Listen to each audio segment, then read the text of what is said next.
আসসালামু আলাইকুম everyone. Mafia girl গল্পের 8 নম্বর পার্ট।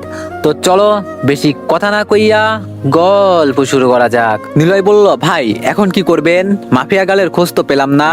আমি বললাম, পালিয়ে কোথায় যাবে গিরগিটির বাচ্চা? গর্তের ভিতরে লুকালেও সেখান থেকে গিয়ে তুলে এনে মারবো। নিলয় বলল, তা ঠিক আছে, কিন্তু ভাই শুনতে পেলাম যে মাফিয়া গার্ল নাকি বিশেষ একটা টিমের সঙ্গ নিয়ে কাজ করছে, যাদের সবাই নাকি মার্শাল আর্ট জানে, আর তাদের সাথে সাধারণ 10 জন মানুষ ফাইট করে পেরে উঠবে না। তো আমরা কিভাবে তাদের সাথে ফাইট করব? আমি বললাম, নিলয়, ওইসব 2 টাকার ছেলেপিলে আকাশ মাহমুদের সামনে টিকে থাকার ক্ষমতা নাই। কারণ পালোমা নামক কোনো গ্যাংস্টারের নাম শুনেছিস কখনো হয়তো? নিলয় বলল, ভাই ওরা তো বাংলার সবচাইতে ভয়ঙ্কর টিম, যারা এক একটা চিতাবাঘের চাইতেও ভয়ঙ্কর। তারা প্রশাসনের জন্য কাজ করে, প্রশাসন ইমার্জেন্সিতে তাদের ব্যবহার করে। আমি বললাম, তারা কার কমান্ডে চলে জানিস, বা তাদের লিডারকে? নিলয় বলল, না ভাই, তাদের তো কখনো দেখিও নি, তাদের সম্পর্কে জানবো কি করে? আমি বললাম, তাদের সব কয়টা লিডার তোদের চোখের সামনে দাঁড়িয়ে আছে। আকাশ মাহমুদ ওরফে আগুন, যখন 2017 সালে রক্তবন্যা বইয়েছিলাম তখন তারা সব কয়টা আমার সাথে ছিল। কয়েকটা টিমকে একাই গিলেছিল এই পালোমা নামক হায়নাগুলো। তখন তোরা টিমও আসিসনি। সেই 2017 সালের পরে তারা আবার আন্ডারগ্রাউন্ডে চলে যায়। আজ 3 বছর ধরে তারা এখনো সূর্যের আলো দেখেনি, এখনো গ্রাউন্ডেই নিজেদের প্রশিক্ষণ চালিয়ে যাচ্ছে। তারা শুধু জানে মানুষের রক্ত শ্রবণ করতে। তাদের সব কয়টাকে আবার তক্তের হোলিতে আমন্ত্রণ করব, দেখতে থাক তোরা। চিতাবাঘ কাকে বলে নিজের চোখের সামনে দেখে নিস। আকাশের কথা শুনে টিমের সবাই অবাক হয়ে যায়। যেই পালোমা নামক হায়নার গ্যাংয়ের কথা পুরো বাংলায় জানে, যাদের নাম শুনলেই মানুষ থরথর করে কাঁপে, তারাই নাকি তাদের টিমের ছেলেপিলে। তারা জানো নিজের কানকেই বিশ্বাস করাতে পারছে না যে তারা নিজের কানে কি শুনলো এখন। আমি বললাম, হয়েছে, যে যার মতো বাড়িতে যা, আর আমাদের ছেলেপিলেকে নিয়ে গিয়ে হাসপাতালে অ্যাডমিশন করা, আর লাশ সব কয়টাকে এভাবে ফেলে রাখ এখানে। নিলয় বলল, আচ্ছা ভাই, সবাই জানো এখনো একটা ঘরের মধ্যে আছে। এই দিকে আমি বাসায় চলে আসলাম, কিন্তু ভিতরে এখনো আগুন জ্বলছে। আমার মাফিয়া গার্লকে চাই। এইসব নিয়ে ভাবছিলাম, ঠিক তখনই শামীম ফোন দেয়। শামীম বলল, দোস্ত, তুই না গ্রাম থেকে আসার সময় ঈশিতার জন্য ভালো একটা কলেজ দেখতে বলেছিলি? আমি বললাম, হ্যাঁ। শামীম বলল, আমি একটা কলেজ দেখেছি, তুই কাল পরশুর মধ্যে ঈশিতাকে নিয়ে অ্যাডমিশন করিয়ে দিস। আমি বললাম, ওকে। শামীমের সাথে কথা শেষ করে ঈশিতার আম্মুকে ফোন দিলাম। আন্টি বলল, হ্যাঁ বাবা বলো। আমি বললাম, কালকে সকালে ঈশিতার কাপড় চোপড় গুছিয়ে তাকে গাড়িতে তুলে দিবেন, এখানে কলেজে অ্যাডমিশন করিয়ে দিব আমি তাকে। আন্টি বলল, আচ্ছা বাবা। তারপর ফোন রেখে দিলাম। শরীর ক্লান্ত, খেতেও ইচ্ছে করছে না, না খেয়ে ঘুমিয়ে পড়লাম। সকালবেলা ঘুম থেকে উঠতে উঠতে প্রায় 10টা বেজে গেল। আজ কলেজে যাওয়া হবে না। উঠে ফ্রেশ হয়ে বাইরে চলে গেলাম ঘোরাঘুরি করার জন্য। ঘোরাঘুরি বললে ভুল হবে, মাফিয়া গালের তথ্য বের করার জন্য একটা জায়গায় গিয়েছিলাম। মাফিয়া গালের পুরো টিমের তথ্য আমি পেয়ে গেছি, শুধু আন্ডারগ্রাউন্ডে কে কে যুক্ত আছে মাফিয়া গালের সাথে এটাই জানা বাকি। ইনশাল্লাহ সেটাও পেয়ে যাব। তারপর বাসার দিকে রওনা হলাম। ঠিক তখনই ঈশিতা আমার ফোনে ফোন দিল। সাথে সাথে বাসায় না গিয়ে স্টেশনে চলে গেলাম। সেখান থেকে গিয়ে ঈশিতাকে রিসিভ করে নিলাম। পরে দুপুরবেলা শামীমের দেওয়া কলেজে গিয়ে ঈশিতাকে অ্যাডমিশন করিয়ে দিলাম, সাথে কলেজ হোস্টেলে থাকার ব্যবস্থাও করে দিয়েছি। তারপর সব কাজ শেষ করে বিকালে বাসায় ফিরে আসলাম। বাসায় এসে চাবি দিয়ে দরজা খুলতে ধরলাম, কিন্তু দেখি দরজা খুলছে না। অনেকক্ষণ গুতাগুতি করলাম, না তাও খুলছে না। ভাবছি দরজা ভেঙে ফেলবো, যেই ভাবা সেই কাজ। 2 কদম পিছিয়ে গিয়ে দৌড়ে এসে দরজার মধ্যে সজোরে এক লাথি মারলাম, সাথে সাথে দরজা খুলে গেল, আর আমি ভিতরে প্রবেশ করলাম। ভিতরে প্রবেশ করতেই দেখি রামিসা ওরফে মাফিয়া গার্ল পায়ের উপর পা উঠিয়ে ঘরের মধ্যে একটা চেয়ার নিয়ে বসে আছে। মাফিয়া গার্লকে দেখে মেজাজ খারাপ হয়ে গেল। সাথে সাথে কোমর থেকে মেশিনটা বের করে মাফিয়া গার্লের উপর গুলি চালিয়ে দিলাম। গুলির বুলেটগুলো মাফিয়া গার্লের শরীর ছিদ্র করে ওপাশ থেকে বেরিয়ে গেল। কিন্তু অবাক করার বিষয়, মাফিয়া গার্লের কিছুই হয়নি। সে সেম জায়গায় বসে আছে, পায়ের উপর পা তুলে। সামনের দিকে এগিয়ে গিয়ে মাফিয়া গার্লের বুকের মধ্যে সজোরে একটা লাথি বসিয়ে দিলাম। মাফিয়া গার্ল লাথি খেয়ে সোজা চেয়ার নিয়ে গিয়ে মাটির উপরে চিটকে পড়ল। তৎক্ষণাৎ মনের ভিতরে কেমন যেন একটা নাড়া দিল, তাই সামনের দিকে এগিয়ে গেলাম। সামনে এগিয়ে গিয়ে দেখি এটা রিয়েল মাফিয়া গার্ল না, সে তার কাঠপুটলি রেখে গেছে আমার বাসায়। এটা দেখে তো মেজাজ পুরো চাঙ্গায় উঠে গেছে। সাথে সাথে চাইনিজ কুড়ালটা বের করে কাঠপুটলিটাকে এলোপাতারি কুপাতে শুরু করলাম। কাঠপুটলিটাকে কুপিয়ে কুপিয়ে টুকরো টুকরো করে ফেললাম। হঠাৎই তার ভিতর থেকে একটা সাদা খাম বেরিয়ে এলো। আমি সেটা হাতে নিয়ে খুলে দেখলাম ভিতরে কি আছে। ভিতরে একটা কাগজ দেখতে পেলাম, যার মধ্যে কিছু একটা লেখা আছে। আমি সেটা পড়তে আরম্ভ করলাম। হে আগুন, আমার কিছু সংখ্যক ছেলেপিলেকে মেরে নিজেকে মহান ভাবার কিছুই নেই। এইসব ছোটখাটো বিষয় নিয়ে যদি মহানতার বিচার করা হয়, তাহলে তো আমিও তোর কিছু ছেলেপিলেকে তুলে এনে শরীর থেকে মস্তিষ্ক আলাদা করে দিয়েছি। কিন্তু আমি সেই সবের ক্রেডিট চাই না। আমার উদ্দেশ্য একটাই, আমি অনেক বড় কিছু করব, আর বড় কিছুটা হলো তোকে শেষ করা। আমি চাইলেও তোর ঘরের মাঝে বোমা ফিট করে তোকে মেরে ফেলতে পারি, কিন্তু আমি কায়রের মতো কাজ করব না। ফেস টু ফেস খেলা খেলবো তোর সাথে। অতি শীঘ্রই দেখা হবে তোর সাথে আমার ময়দানে। সেই দিন আসল পাওয়ার কাকে বলে তুই দেখে নিস। সেই দিন তুই মাটিতে পড়ে থাকবি, আর আমি তোর মুখের উপর থুতু ফেলবো। সো নিজেকে রেডি করে রাখ খেলার জন্য। কিছুদিনের মাঝেই তোর মুখোমুখি হব আমি। সো একটু ভালো করে প্রিপারেশন নিস, আর না হয়তো আমার ছেলেপেলেই তোকে শেষ করে দিবে। আমার কিছু করার প্রয়োজনও পড়বে না। আর হ্যাঁ, বিশেষ একটা ঝাটকা রেডি আছে তোর জন্য। সেটা মাঠে যেদিন খেলতে নামবি, সেই দিন তুই নিজের চোখেই দেখে নিস। সো প্রিপারেশন নে। চিঠিটা পরে গায়ের রক্তগুলো যেন খলখল করছিল। ইচ্ছে করছে মাফিয়া গালকে টেনে হিসে গর্ত থেকে বের করে এনে ওর উপরে হায়নার মতো ঝাঁপিয়ে পড়ি। মাফিয়া গাল, তোকে আমি আগেও বলছি, এবারও বলছি, তুই সত্যি নিজের আমলনামা ভারী করে ফেলছিস। তুই বাঘের কাছে এসে বাঘকেই শাসিয়ে চলে যাচ্ছিস। এই ভুলের মাসুল তোর খুব বড়সড় ভাবে দিতে হবে। কিন্তু আমার একটা জিনিস মাথায় কাজ করছে না, যে আমার খবর মাফিয়া গাল পাচ্ছেটা কি করে, আর কি ঝাটকার কথা সে আমায় বলল। দূর, আর ভাবতে পারছি না। তবে একটা কথা আমি বড়াই করে বলতে পারি, মাফিয়া গাল সেই গর্তের পিপিলিকা, যেই গর্তের রাজা একসময় আমি ছিলাম। না হয়তো কোনোদিনও সে লুকিয়ে লুকিয়ে খেলতো না, কিন্তু আমার আপত্তি নেই বাবাজান। বাংলার একটা প্রবাদ আছে, চোরের 10 দিন গেরস্তের 1 দিন। যেই দিন তুমি মুখোমুখি হবি, সেই দিন বরাবর জায়গায় মাইটটা তোকে আমি দিব। এবারের মতো তোর কাঠপুট্টিটাই আমার খেলা দেখলো, পরের বার তুই দেখবি। তারপর কাঠপুট্টিটা মাটি থেকে উঠিয়ে নিয়ে সোজা পুড়িয়ে দিলাম। তারপর হাত মুখ ধুয়ে কিছু খেয়ে নিয়ে পড়তে বসলাম। পড়ায় পুরোপুরি মগ্ন হয়ে গিয়েছি। ঠিক তখনই ঈশিতা ফোন দিল। ঈশিতা বলল, আকাশ, আমার না এখানে কেমন যেন একা একা লাগছে। প্লিজ কাল তুমি একবার আমার সাথে দেখা করে যেও। আমি বললাম, আরে পাগলি মেয়ে, একা একা লাগার কি আছে? আমি তো এই শহরেই আছি, তাই না? একদম টেনশন করবে না তুমি। আমি আগামীকাল এসে তোমার সাথে দেখা করে যাব। ঈশিতা বলল, আচ্ছা। আর খেয়েছো তুমি?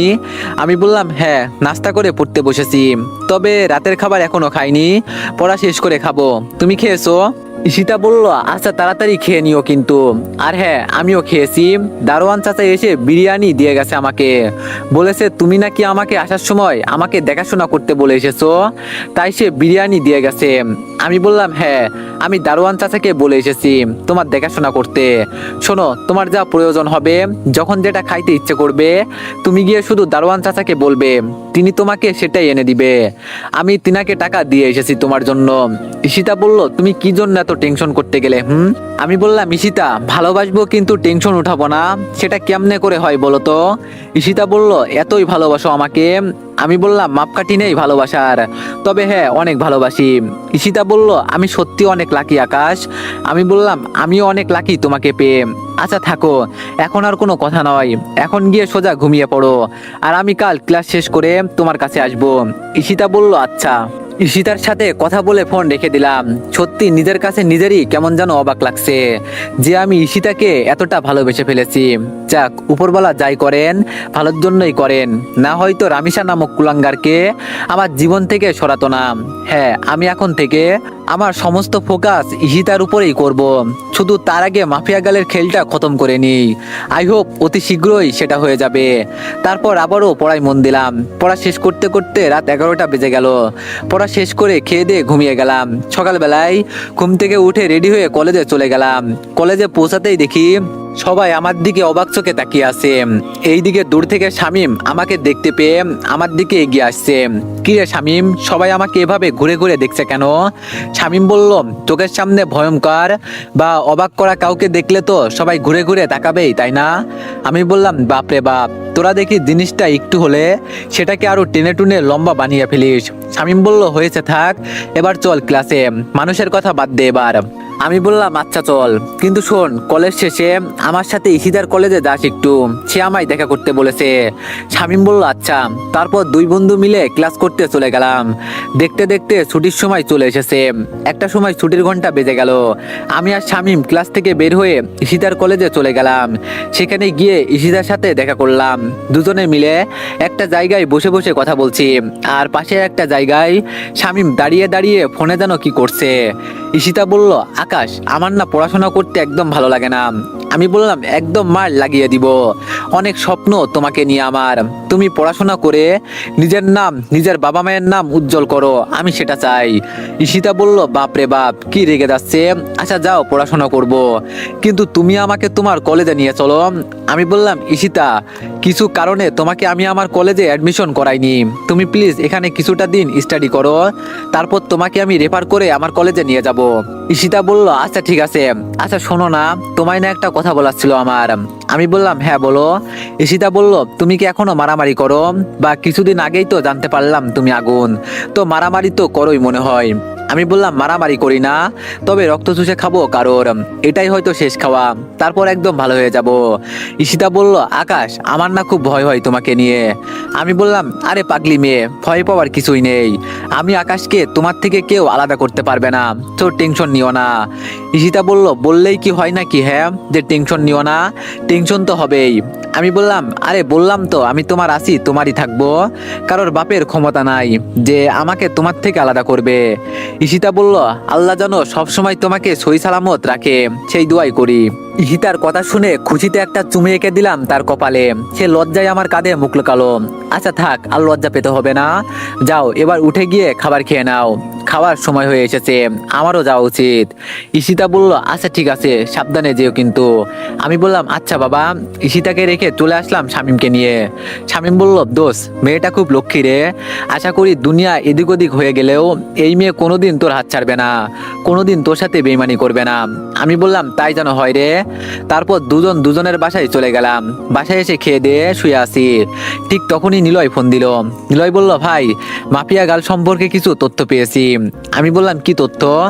নিলয় বলল ভাই, মাফিয়া গার্ল একা না, তার সাথে আন্ডারওয়ার্ল্ডের 3জন মাফিয়া যুক্ত আছে। আমি বললাম সেটা তো আমিও জানি যে আন্ডারওয়ার্ল্ডের মাফিয়া তার সাথে যুক্ত আছে, না হয়তো আমি আকাশের সাথে লড়াই করার মতো বুকের পাটা মাফিয়া গালের হতো না। তো নতুন কি খবর পেয়েছিস সেটা বল।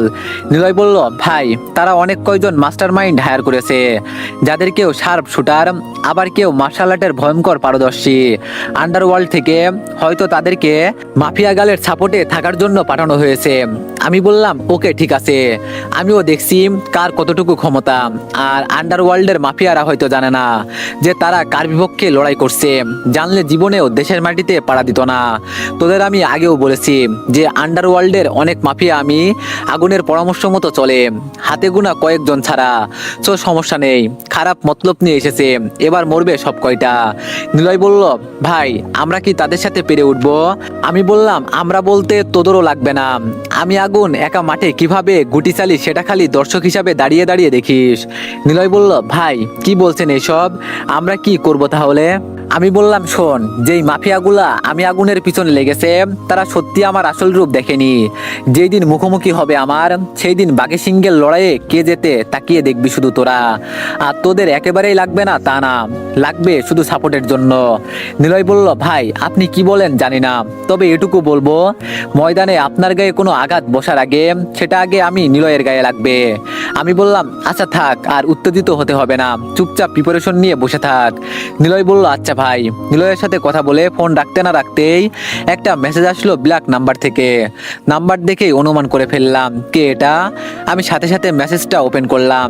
আকাশ মাহমুদ ওরফে আগুন, শোন তোর সাথে ওপেন খেলার সময় এসে গেছে, তোর কত শক্তি সামগ্রী আছে নিয়ে আসিস সব কয়টাকে, দেখবো কে যেতে। আগামীকাল রাত 9টায় ফরেস্টের লাল মাঠে অপেক্ষা করব তোর জন্য। যদি তুই কাপুরুষ না হোস তাহলে নিজের মৃত্যুর হাজিরাটা এসে দিয়ে যাস, তারপর আমি আমার রাজত্ব করব এই দেশে। আমার নামের মিছিল হবে মাফিয়া গাল, যে কিনা মাফিয়াদেরও বড় মাফিয়া। মেসেজটা পড়ে চরম লেভেলের হাসি আসলো। মনে মনে উপহাস করে বললাম ওকে ব্রো ঠিক আছে, আগামীকাল এই খেলাটা হবে, আগামীকালের অপেক্ষা করতে লাগলাম। এইদিকে আমি নিলয়কে বলে দিয়েছি আমাদের সমস্ত ছেলেপিলেকে নিয়ে রেডি থাকতে। সেটা এমনি বলেছি, আমি জানি মাফিয়া গালের মতো মেয়েকে মারতে জলকামান লাগবে না, তবুও তাদেরকে আসতে বলেছি। মনে মনে ভয়ঙ্কর লেভেলের একটা প্রতিজ্ঞা করে বসলাম। কাল মাফিয়া গালের কি ভয়ঙ্কর লেভেলের মৃত্যু যে হবে আমার হাতে তা উপরওয়ালাই জানে। দেখতে দেখতে রাত পেরিয়ে পরের দিনে সূর্য উদয় হলো। আজ আর কলেজে যাইনি, শান্তভাবে দিনটা কাটিয়ে দিলাম। সন্ধ্যার বাজে 6টা। নিলয়কে ফোন করে বলে দিলাম ছেলেপিলেকে নিয়ে আগ থেকেই পজিশন নিয়ে থাকতে। নিলয় বলল, ভাই আপনি টেনশন করিয়েন না, আমরা রেডি থাকবো আজ থেকে। এইদিকে আমি রাত 9টা বাজতেই একা একা হেঁটে হেঁটে ফরেস্টের মাঠে চলে গেলাম। সেখানে গিয়ে দেখি কেউ নেই। আশেপাশে চোখ পাকিয়ে তাকাতে লাগলাম, কিন্তু তেমন কাউকেই দেখতে পাচ্ছি না। আর বড় কথা, কুয়াশা পড়েছে ভয়ঙ্কর লেভেলের, তাই বেশি দূর পর্যন্ত দেখা যাচ্ছে না। আমি চুপচাপ সেখানে মাটির উপরে বসে পড়লাম। বসে বসে অপেক্ষা করছি মাফিয়া গালের। হঠাৎই দেখি অন্ধকার থেকে ডাক ডেভিল মাফিয়া গাল, সে তার ভয়ঙ্কর আকৃতির দানবগুলোকে সাথে নিয়ে বেরিয়ে এলো। আমি শান্তভাবেই বসে আছি। মাফিয়া গাল তার ছেলেপিলে নিয়ে অন্ধকার থেকে আলোতে বেরিয়ে এসেছে। আমি মাফিয়া গালকে দেখে বসা থেকে উঠে দাঁড়ালাম। মাফিয়া গাল বলল, বাহ তুই এসেছিস তাহলে। আমি বললাম, বহুদিন পর রামিসার সেই চিরচেনা ভয়েস শুনতে পেলাম। আমি কায়ন নয় যে আসবো না, মুখোমুখি হওয়ার ক্ষমতা আমার আছে। রামিসা বলল, অনেক বড় বড় কথা বলছিস দেখি যে, আর তুই একা কেন? তোর কি জানের ভয়টয় কিছুই নেই না? আমার হাতে মরার তোর খুব ইচ্ছে কোনটা? মাফিয়া গালের কথা শুনে গায়ে আগুন ধরছে মতন করে সারা শরীর জ্বলতে শুরু করলো। আজ বহুদিন পর বেইমানটাকে চোখের সামনে দেখেছি। ওকে দেখে ইচ্ছে করছে ওর উপরে হায়নার মতো ঝাঁপিয়ে পড়ি, তারপরও সমস্ত অঙ্গ অক্ষত করে দেই। রামিসা বলল, কিরে কি ভাবছিস? না মরণ সামনে দেখে শক্ত হয়ে গেছিস? আমি হাসি দিয়ে বললাম, হাসি আসলো কথা শুনে। রামিসা বলল, হেসে নে ভালো করে, একটু পরে হাসার সময় পাবি না, কারণ একটু পর আমার ছেলে পেলেই তোকে শেষ করে দিবে, আমার কিছুই করতে হবে না। আমি বললাম, আরে পাগলি থামো, এইসব 2 টাকার ছেলেপিলে দিয়ে আগুনের গায়ের পশমও বাঁকা করতে পারবে না। আগুনকে মারতে হলে পুরো খানদান লাগবে, তাও মারতে পারিস কিনা সন্দেহ। রামিসা বলল, আগুন তোর আসলেই মরার পাকনা গুজিয়েছে। মৃত্যুকে সামনে রেখেও কত বড় বড় কথা বলছিস। একবার চোখ পাকিয়ে দেখতো আশেপাশে ভালো করে হায়নাগুলোকে। আমি যদি তাদের একবার ইশারা দিই তাহলে ধরে নে তোকে এখানেই টুকরো টুকরো করে ছিঁড়ে খেয়ে ফেলবে। আমি বললাম, বাহ এত ক্ষমতা তোর ছেলেপিলের, তাহলে দেখি পাটা আমায় মারার জন্য, আমিও দেখি তাদের মধ্যে কত দম। রামিসা বলল, দমের কিছুই দেখিসনি এখনো। আজ এত ছেলেপিলে এখানে এসেছে যে তুই একা জীবিত ফিরতে পারবি না। তোকে আমার সমস্ত ছেলেপিলে নিশানা বানিয়ে ফেলেছে। একে তো হায়েনাদের সামনে পড়ে গেছিস, দ্বিতীয় সাপ শুটারদের নিশানাই তুই। সবাই নিজের পজিশন থেকে তোকে নিশানা বানিয়ে রেখেছে। আমি বললাম, মাত্র এইটুকু তোর খেলা? তাহলে আমার খেলার রুলস জেনে নে। মাটি থেকে একটা কায়েম উঠিয়ে একটা গোল চত্বর বানিয়ে নিলাম। শোন, এই যে দেখছিস আমার চারপাশে গোল চত্বরটা, আমায় মারা তো দূরের কথা, এই গোল চত্বরটার ভিতরে যদি কেউ ঢুকতে পারে তাহলে তোর পায়ে গিয়ে হামাগুড়ি খেয়ে পড়বো আমি। তারপর তোর যেভাবে ইচ্ছা হয় আমায় মারিস। রামিসা বলল, কি এমন অলৌকিক ক্ষমতা আছে যে যে আমার ছেলেপিলে তোর গোল চত্বরের ভিতরে ঢুকতে পারবে না? পাগল টাগল হয়ে গেছিস নাকি? আমি বললাম, অলৌকিক ক্ষমতা নাকি সেটা গোল চত্বরের সামনে আসলেই নিজের চোখে দেখতে পারবি। রামিসা বলল, ওকে ঠিক আছে, আমিও দেখছি তোর অলৌকিক ক্ষমতা। এই তোরা সব কয়টা মিলে গিয়ে বেটাকে মেরে কিমা বানিয়ে ফেল। মাফিয়া গালের কথা মতো তার ছেলেপিলে আকাশকে মারার জন্য দৌড়ে আসে, কিন্তু অবাক করার বিষয় হলো যখনই তারা গোল চত্বরের সামনে আসে তখনই সব কয়টা মাটির মধ্যে লাশ হয়ে লুটে পড়ে। মাফিয়া গাল এই দৃশ্য দেখে ঘাবড়ে যায়। রামিসা বলল, কি রে কি হচ্ছে এটা কি? তার মানে তুইও প্ল্যান করে এসেছিস? আগুন তুই কিন্তু কাজটা ভালো করলি না। আমার কিছু সংখ্যক ছেলেকে মেরে নিজেকে অনেক বড় কিছু দাবি করছিস। মনে রাখিস, আমার সাথে দাঁড়িয়ে থাকা হায়েনাগুলোর সামনে তোর হাজারো প্ল্যান ধুলোয় মিশে যাবে। আমি বললাম, দেখি তাদেরও সামনে পাঠা। রামিসা বলল, এই হায়েনার দল, তোরা গিয়ে বেটাকে মার, বেটা যেন আজকে কোনোভাবেই পালাতে না পারে।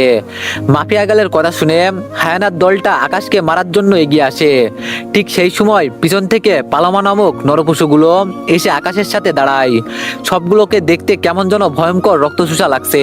মাফিয়া গালের মার্শাল আর্ট স্পেশালিস্ট সামনে এগিয়ে আসতেই মিনিটের মধ্যে পালামা অপকর্মগুলো তাদের নাড়ি ভুড়ি বের করে মেরে ফেলে। মাফিয়া গাল এই ভয়াবহ দৃশ্য দেখে থরথর করে কাঁপতে শুরু করে। আমি বললাম, আর কেউ আছে আগুনকে মারবে এমন বীর পালোয়ান? মাফিয়া গাল বলল, আগুন, তুই কিন্তু আমায় চিনিস না। আমি কিন্তু তোকে জলজান্ত পুঁতে ফেলবো। এখনো তুই আমার পাওয়ার দেখিসনি।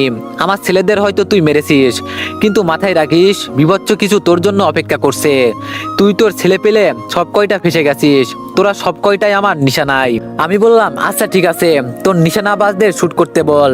রামিসা বলল, এই তোরা সবাই শুট করে খুলি উড়িয়ে দে আগুন আর তার ছেলে পেলেদের।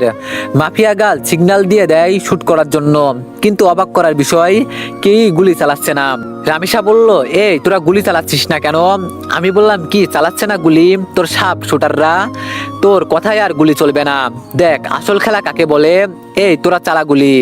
আকাশের সিগন্যাল পেতেই সবাই গুলি ছুটতে শুরু করে আসমানের দিকে। আমি বললাম, দেখলি মাফিয়া গাল, আসল পাওয়ার কাকে বলে? রামিসা বলল, জানোয়ারের বাচ্চা, তুই আমার ছেলেদের কি করেছিস? আমি বললাম, আমি কিছুই করিনি, তবে এই যে দেখছিস আমার পাশে ভয়ঙ্কর দানবগুলোকে, ওরা তোর মার্শাল আর্ট স্পেশালিস্ট গুলোকে মারার আগে শার্প শুটার গুলোকে রক্ত শুষে খেয়ে আসছে। আর এখন যারা গুলি চালিয়েছে তারা সবাই আমার ছেলে পেলে। একবার ভালো করে তাকিয়ে দেখ আশেপাশে, যে তোর নিজের দলের কাউকে দেখতে পাস কিনা। মাফিয়া গাল চোখ পাকিয়ে দেখে তার দলের একটা ছেলে পেলেও নাই। সব কয়টা রক্তাক্ত অবস্থায় মাটির মধ্যে পড়ে আছে, আর চতুর্পাশে দলে দলে আকাশের ছেলে পেলে। আমি বললাম, কি দেখলি তো খেল কাকে বলে? রামিসা হাসতে হাসতে বলল, আগুন, হাসি আসছে। তুই কি মনে করছিস যে মাফিয়া গালের খেল খতম? তুই তার সব ছেলেপেলেকে মেরে ফেলেছিস। তাহলে আগুন শোন, একটা কথা বলি তোকে, তুই ভালো করে জানিস যে আমি তোর চোখের ঘুম এমনি এমনি হারাম করিনি। ব্রেনের খেলা আমিও খেলতে পারি। তাই তোর মতো 2 টাকার আগুনকে কুকুরের মতো দৌড়াইছি। এবার তুই সত্যি মরবি। মাফিয়া গালও কম খেলতে পারে না। এবার তুই সেটা নিজের চোখে দেখবি। 1 থেকে 10 পর্যন্ত গণনা কর, তারপরেই কিছু দেখতে পারবি। মাফিয়া গাল এটা বলতে না বলতেই আন্ডারওয়ার্ল্ডের 2 জন মাফিয়া তার পুরো দলবল নিয়ে চলে আসে। আমি বললাম, ও আচ্ছা, এই 2 জন মাফিয়া তাহলে তোর সাপোর্টে ছিল, কিন্তু আফসোস এরা নিজের দেশের মাটিতে ফিরে যেতে পারবে না। এই পালোমার দল, তোরা সব কয়টাকে উপরের টিকিট ধরিয়ে দে। আর আমি মাফিয়া গালকে দেখছি, ওর খেলা আমি বের করছি। পালোমারা ভয়ঙ্কর রক্ত যুদ্ধ শুরু করে দিয়েছে। এইদিকে আমি এগিয়ে গেলাম মাফিয়া গালের কাছে। মাফিয়া গাল, সত্যি তুই আজ শেষ নিঃশ্বাস ত্যাগ করবি বলে মাফিয়া গালের হাত দুটো শক্ত করে ধরে ফেললাম, কিন্তু সে আমাকে অবাক করে দিয়ে পা ঘুরিয়ে সোজা বুকের মধ্যে লাথি মেরে দিল। রামিসা বলল, এখন খেলে মজা আসছে আগুন, আয় তোর সাথে শেষ খেলাটা খেলে ফেলি। বলেছিলাম না তোকে আমি মারবো, সো আমি মারবো। মাফিয়া গালের থেকে লাথি খেয়ে শরীরের রক্ত যেন খলখল করছিল পুরো। মেয়ে বলে এতটা সময় নিজেকে সংযত রেখেছিলাম, কিন্তু এখন আর না। দৌড়ে গিয়ে মাফিয়া গালের গালে মধ্যে সোজা একটা থাপ্পড় বসিয়ে দিলাম। সে ঘুরে মাটিতে পড়ে গেল। সে মাটিতে পড়ার সাথে সাথে তার চুলের মুঠি ধরে তার মুখখানা মাটির সাথে চেপে ধরলাম। হারামির বাচ্চা, এবার পালাবি কোথায়? আজ তোর পাওয়ার আমি বের করে দিব। অন্যদিকে পালোমারা আন্ডারওয়ার্ল্ডের মাফিয়া এবং তার ছেলেপেলেদের মেরে ফরেস্ট মাঠ পুরো শ্মশানঘাট বানিয়ে দিয়েছে। ধামধুম খালি মাটির উপরে লাশ পড়ছে একটার পর একটা। বল, আর কত তেজ বাকি আছে তোর মধ্যে? দেখছিস আমার ছেলেপেলেদের অবস্থা, কি ভয়ানক ভাবে সব কয়টাকে পেটাচ্ছে। ওদের মতো তোরও আজকে শেষ দিন। তোর সমাধিটা আমি গড়ে দিব এবার। হারামির বাচ্চা, আমায় মারতে আসিস তুই? এটা বলে আরো শক্ত করে চেপে ধরলাম মাফিয়া গালকে মাটির সাথে। ঠিক সেই সময় পেছন থেকে কেউ একজন এসে আমাকে সদরে ধাক্কা দিয়ে মাটির উপরে ফেলে দেয়। পাশেই পাথরের একটা টুকরো ছিল। আমার হাত গিয়ে বেফাস ভাবে পাথরের টুকরোটার উপরে পড়ে। আর সেই মানুষটা এসে মাফিয়া গালকে মাটি থেকে তুলে নিয়ে সেখান থেকে পালিয়ে যায়। মানুষটা মাফিয়া গালকে নিয়ে পালানোর সময় আমি তাকে দেখে ফেলি। আমি মানুষটাকে দেখে যেন নিজের চোখকেই বিশ্বাস করতে পারছি না। আল্লাহ, এ তো ঈশিতা, যে কিনা আমার চোখের সামনে মাফিয়া গালকে বাঁচিয়ে নিয়ে পালিয়ে গেল। আমি থ হয়ে সেভাবেই মাটির মধ্যে পড়ে আছি। তো এভরিওয়ান, নেক্সট পার্টের জন্য সবাই একটু বেশি বেশি লাইক আর একটা করে কমেন্ট করে দিও। ধন্যবাদ।